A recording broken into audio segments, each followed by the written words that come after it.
Құрметті оқырмандар, бүгін біз адамзаттың жаратылысы жөніндегі қызықты қиссаларды одан әрі жалғастырамыз. Бүгінгі тақырып Қабыл мен Әбіл қиссасы және Шиш пайғамбар туралы болады. Тақырыптар өте қызықты, сондықтан соңына дейін қарап тыңдаңыздар.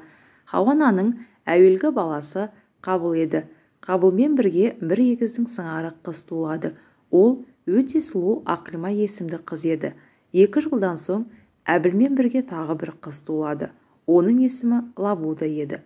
Лабуданың сұлулығы Ақлимаға жетпейтін. Бұлар өскенде Хақ Тағаладан әмір келіп, Лабуданы Қабылға, Ақлиманы Әбілге неке қыл дейді. Адам алейхиссалам жаратушының үкімін Қабыл мен Әбілге жеткізгенде, Әбіл разы болып, Қабыл разы болмайды. Ол, мен өзімен бірге туған Ақлимаға тиістімін деп ашуланады. Мұнан соң Адам алейхиссалам оларға құрбан шалыңыз. Қайсыларыңыздың құрбаныңыз Қабыл болса, Ақлиманы сол алсын дейді.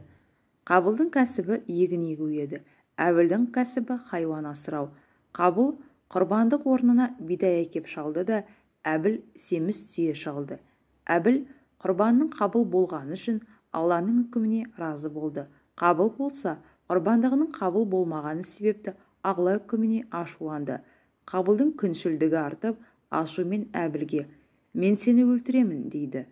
Әбіл ағасына: ақиқатында Аллах Тағала жақсы адамның құрбанын қабыл қылады. Сенің құрбандығының қабыл болмауы менен емес, өзіңнен. Сен мені өлтіру үшін қол көтерсең де, мен сені өлтіру үшін қол көтермеймін. Өйткені Алладан қорқамын. Мені өлтірмек болсаң, адам өлтіру күнәсімен тамұқтық болуыңды тілеймін. Тамұқтық болмақ залымдар жазасы деп Әбіл Қабылдың өлтіруіне бойұсынды. Қабыл осылайша Әбілді өлтірді. Қабыл жазаланып өкінушілер қатарына кірді. Қабыл Әбілді өлтіргеннен кейін 100 жыл тіршілік етеді. Сол 100 жылдың ішінде бір рет те күлмеді. Тәні қараланып, өзі мәрдүт болды. Қабыл Әбілді өлтіргенде 20 жаста еді. Әбілдің өлген жері Қара тауы жанында. Бұл кезде Басрадағы үлкен мәсжид, ғибадат орны. Бір риуаятта былай айтылған: Қабыл Әбілді өлтіргеннен кейін не істерін білмеді. Ол кезде адамзат өлген адамды жерлеуді білмеген. Сондықтан Аллах Тағала 2 қарғаны жіберді. 2 қарға таласып, біріншісі екіншісін өлтірді. Өлтірген қарға жерді тұмсығымен, аяғымен қазып, өлген қарғаны көме бастады. Мұны көрген Қабыл: енді маған өкінетін не бар? Мен де қарғаға ұқсас мүсәпірмін деп қатты қайғырып, уайымдап, қарғадан көргеніндей өз қандасын жерге көмді. Қабылдың ұстазы осылайша қарға болды. Қабыл Әбілді 1 жыл бойы арқасына салып жүріп, азапқа түскеннен кейін ғана көмген еді. Сөйтіп, қан төгіп, кісі өлтіру Қабылдан қалды. Әбіл көмілгеннен кейін 7 күн қаны жерге сіңбеді, һәм жер сілкінді. Адам алейхиссалам Қабылдан: Әбіл қайда деп сұрағанда, Қабыл: Әбілдің қойлары менің егініме түсті.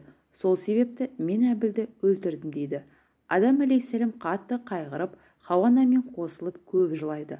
Адам алейхиссалам дүниенің опасыздығынан тарылып, шаһарларда тұратын адамдарды өзгеріп, қияметті күтеді. Әрбір көркем жүз иесі, шаттық иесі осылайша өзгереді. Қабыл өзінің қандас туысы, көркем, сұлу Әбілді өлтіріп, қасіретке кенеледі. Тәтті жеміс ащы жемісті ағашқа айналады. Өз тіршілігіме өзім зарлап жылаймын деп, менің қасіретім ұлым Әбілдің өлімі болды дейді. Адамға осы кезде Ібліс малғұн келіп, Қабылды мен азғырдым деп айтады. Қабыл Әбілді өлтіргеннен кейін Ібліс Қабылға келіп: сен Әбілдің құрбанының қабыл болып, өзінің құрбандығының қабыл болмау себебін білемісің дейді. Қабыл білмеймін деп жауап береді. Сонда Ібліс: Әбіл отқа ғибадат ететін, сондықтан от оның құрбандығын жандырды да, сенің құрбандығыңды жандырмады деп азғырады. Ол заманда құрбандыққа шалған малды Алла әмірімен от келіп өртеп кетеді екен. Мұнан соң Қабыл отқа табынып, қамыр, яғни шарап ішіп, зина, бөтен әйелге көңіл ісу ұқсасты күнә болар нәрселермен айналысады. Барша күнәға себеп болушы, барша күнәнің басы Ібліс пен осылайша Қабыл болды. Қабыл Әбілді өлтіргеннен кейін Адам алейхиссаламға көрінбей қаша беретін еді. Адам алейхиссалам хақ тағаладан жерді менің ықтиярыма бер деп тілейді. Хақ тағала Адам алейхиссаламның сөзін қабыл етеді. Мұнан соң Адам Қабылдың жанына келіп, әй жер, Қабылды жұт дейді. Жер Қабылдың тізесіне дейін жұтады. Сонда Қабыл, әй ата, маған рақым қыл дегенде Адам алейхиссалам, сен туысыңа рақым етпегенсің. Әй жер, Қабылды тағы да жұт дейді. Жер Қабылды беліне дейін жұтады. Қабыл, әй ата, сен хақ тағалаға жалбарынғанда хақ тағала сенің қатеңді кешірді. Бүгін сен де мені кеш дейді. Адам алейхиссалам сонда, мен бидай жедім, бидай жеу күнәсі едің. Ал сен кісі өлтірдің, кісі өлтіру харамдық. Сенің күнәң менің күнәм тең емес. Әй жер, Қабылды тұт дейді. Жер Қабылды көкірегіне дейін жұта бастайды. Қабыл, әй ата, Рамазан айының әр кешінде 100 үлес рақым жауар. 99 үлесі момындарға, 1 үлесі барша нәрселерге тиер дейді. Адам алейхиссалам, рақымсыздарға ол рахматтан үлес жоқ дейді. Қабыл Адам алейхиссаламнан үмітін үзіп, хақ тағалаға жалбарынып, илахи, атамнан естіп едім, сенің Рахман, Рахим деген екі есімің бар екен. Осы екі есімнің құрметі үшін мені дүниедегі мынау азаптан құтқар дейді. Қабылды жер жұтпай үстінен шығарады. Мұнан соң Қабыл Емен жұртына қашады. Адам алейхиссалам Қабылдан құтылғаннан кейін Әбіл өлімі есіне түсіп қайғырып отырғанда хақ тағаладан Жебірей алейхиссалам сүйінші келтіреді. Хақ тағала саған жақын арада бір бала берер. Адам баласының қожасы Мұхаммед Мұстафаның нәсілінен болады дейді. Ол Шиш пайғамбар еді. Ендігі әңгіме Шиш пайғамбар жайлы болмақ. Шиш пайғамбар қиссасы. Бір күні Адам алейхиссалам мен Хауана отырған жерден бір бұлақ ақты. Ол су жұмақтан еді. Жебірей алейхиссалам бір топ періште мен бір табақ жеміс келтіріп, ей Адам, бұл жемісті білесің бе дейді. Адам алейхиссалам, әрине білемін. Хақ тағаладан жұмақта бір жеміс бар. Өлмей тұрғанда сол жемісті маған несібе қыл деп тілеген едім дейді. Періштелер, хақ тағала ендеше тілегіңді берді. Жемісіңді Хауа екеуің жеп, мына бұлақтан екеуің де ғұсыл құйыныңдар дейді.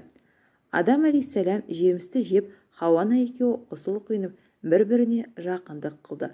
Пайғамбарымыздың нұры Хауанаға көшті. Бұрын періштелер келгенде әуелі Адам алейхиссаламға құрмет қылатын еді. Нұр көшкен сәттен бастап Хауанаға құрмет етті. Адам алейхиссалам өзіндегі нұрдың Хауанаға ауысуының себебін сұрады. Сонда хақ тағала, нұр кімде болса періштелер нұр иесіне құрмет қылады. Нұр сенде болғанда саған құрмет етті. Енді нұр Хауада, Хауаға құрмет қылар дейді.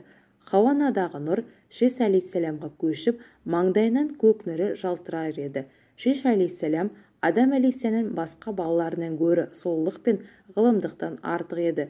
Түрі, отырыс-тұрысы Адам алейхиссаламға ұқсас еді. Адам алейхиссалам да басқа балалардан гөрі Шиш алейхиссаламды артық сүйетін еді. Есімін Шиш қоюының себебі Шиш Үбәтолла, яғни Алла тағаланың бөлекше жаратқан ғылым үйретуші мағынасында еді.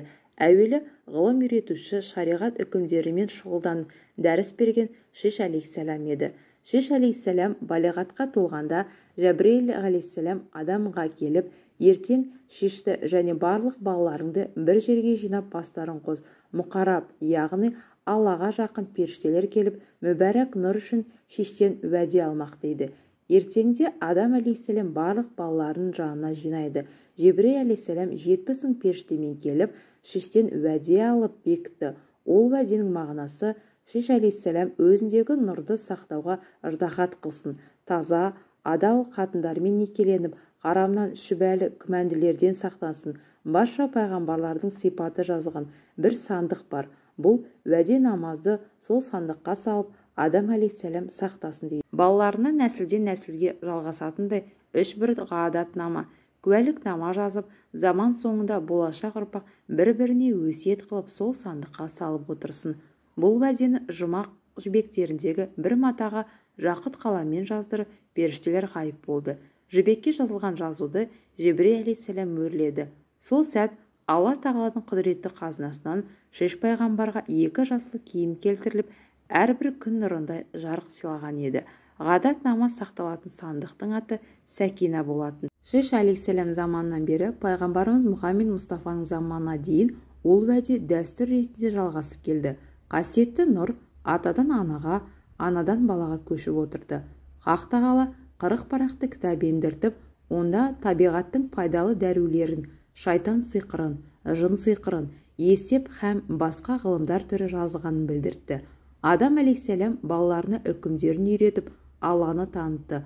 Адамға түрлі тіл үйретті. Бірақ қазіргі халық ол тілді білмес. Қабыл Йеменге қашқаннан кейін оның ұрпақтары көбейіп отқа табынушылар болды. Хақ тағала Адам алейхиссаламға хабар қылып, Қабылды және оның балаларын тура жолға шақыр, ислам дініне үнде деді.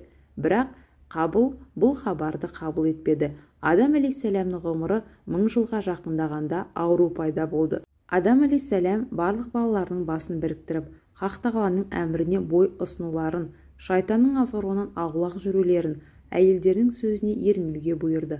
Барлық өсиеттерінен 5 өсиетті айрықша етіп Шиш алейхиссаламға насихат қылды. Әй Шиш, бұл 5 өсиетті жадыңда сақта һәм балаларыңа өсиет қыл. Бірінші, дүниеге көңіл қойма. Мен жұмаққа көңіл байладым, сондықтан болар көп машақат көрдім. Екінші, әр ісінің соңын ойла. Мен ісімнің ақырын ойламағаным үшін осындай хәлге кіріптар болдым. Үшінші, әйел сөзіне қарайлама. Мен әйел сөзін тыңдап пәлеге ұшырадым. Төртінші, әр істе кеңесіп отыр. Егер мен бидай жеуде періштелермен ақылдасқан болсам, бұл пәлеге душар болмас едім. Бесінші, әр істі жасамақ болғанда іштей сезіктенсең, оны жасама. Мен бидай ағашына бара жатып, әртүрлі күйге түсіп алаң болдым. Соған қарамастан бидай жеп жұмақтан қуылдым. Және бір соңғы ескертерім, Мұхаммед Мұстафа нұрын сақтауға тырыс дейді. Мұнан соң Адам алейхиссаламның науқасы күшейе түсті. Адам алейхиссаламның үйіне Әзірейіл алейхиссалам әзеппен кіріп сәлем берді. Бұл кезде Адамның жанында Хауана жылап тұрған еді. Жебірейіл әзеппен кіріп сәлем беріп, Адам алейхиссаламның хәлін сұрады. Адам Хауанаға қарап, «Ей Хауа, бұл жерден кет, мені Тәңірімнің елшілерімен қалдыр. Әртүрлі пәле көрдім, кінә сенен болды» дейді. Адам алейхиссалам жүзін Жебірейілге бұрып, «Мен енді ажал шәрбәтін ішіп Аллах хұзырына барғанында періштелер бетіме салық қылып, «Ей қаскүнем, ей хидаят иесі, Алла әмірін ұмытушы» деп айқайлар дегенде, Жебірейіл алейхиссалам да бірге қайғырып Адаммен жылайды. Барша періштелер жыласып, Адам алейхиссалам ауыр күрсінді. Бір кезде Адам алейхиссалам, «Ей Адам, жоғары қара» деген дауысты естіп жоғары қарады. Сол сәтте жұмақтағы өз орнын, өз дәрежесін көрді. Содан кейін Әзірейіл алейхиссаламға, «Ей Алланың пайғамбары, тез келіп ісіңді жаса. Жаның Алланың дидарына ғашық жан, тән зынданынан құтылып, жанына барып, өзімен тұтастығыңды естірт» дейді. Әзірейіл алейхиссалам тәсбих тахлилмен иман айтып, Адам алейхиссаламның жанын алуға кірісті. Сол кезде Жәбірейіл алейхиссалам, «Ей Әзірейіл хазіреті, Адамның құрметті екенін, дәрежелі ұлы екенін, ғазиз жан екенін жақсы білесің. Жанын ауылда жұмсақты қылмақ саған уәжіп» дейді. Әзірейіл алейхиссалам Адам алейхиссалам жанын алып ісінен босады. Хазіреті Жәбірейіл алейхиссалам Шиш алейхиссаламға мәйітті қалай жууды үйретіп, өзі Адамға бір киім кидірді. Жаназа уақытында Шиш алейхиссаламды имамдыққа дайындап, періштелермен бірге 30 тәкбір жаназа намазын оқыды. Адам алейхиссаламды Абу Қабис тауына жерледі. Топан су заманында Нұх алейхиссалам Адамды бір табытқа салып кемесіне алды. Топан судан соң Сірнәджибке, Нәджиб тауына апарып көмді. Адам алейхиссаламнан соң 45 жылдан кейін Шиш алейхиссалам пайғамбарлыққа келді. Адам балаларының көпшілігі һәм жындардың көпшілігі Шиш алейхиссаламның соңынан ерді. Шиш алейхиссалам үйреткен шариғатты бекем ұстап, Мұхаммед Мұстафа нұрын сақтауға ыждахат қылды. Шиш пайғамбар Жәбірейіл алейхиссаламның кеңесімен Нақуал есімді қызға үйленеді. Нақуал жүкті болып, Шиш алейхиссаламның нұры саған аманат, шайтан қапасқа алынды деген дауыстар естиді.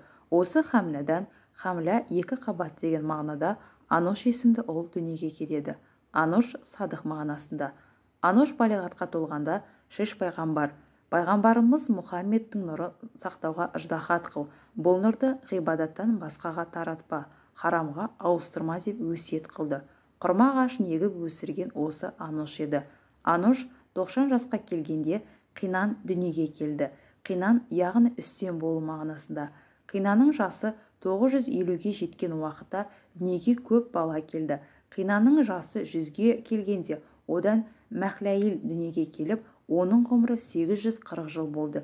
Мәхләйіл Шиш ғалейхиссаламмен балаларымен Бабыл бағына кетіп, Сос шаһарын салды. Бұрын Сос халқы тау үңгірлерінде тұрған еді. Мәхләйіл 60 жасында Оқат Яр есімді нәресте көреді. Сол Оқат Яр 162 жасында Оқат Безуар есімді әйелден Ихнох атты ұл көреді. Ихнох Идрис, яғни бұл Ыдрыс әлейхиссалам еді. Ыдрис әлейхиссалам 962 жыл өмір сүрді. Ыдрис әлейхиссалам заманда халық пұтқа табынушы еді. Ол кезде пұт ғибадаты ашық көрініс берген. Хақ Тағала Идрис әлейхиссаламды пұтқа табынушыларға пайғамбар етіп жіберді. Келесі тақырып дәл осы Ыдрис пайғамбар туралы болады. Сондықтан да өткізіп алмас үшін каналға тіркеліп алыңыздар. Әр күні каналда жаңа тақырыптар болады.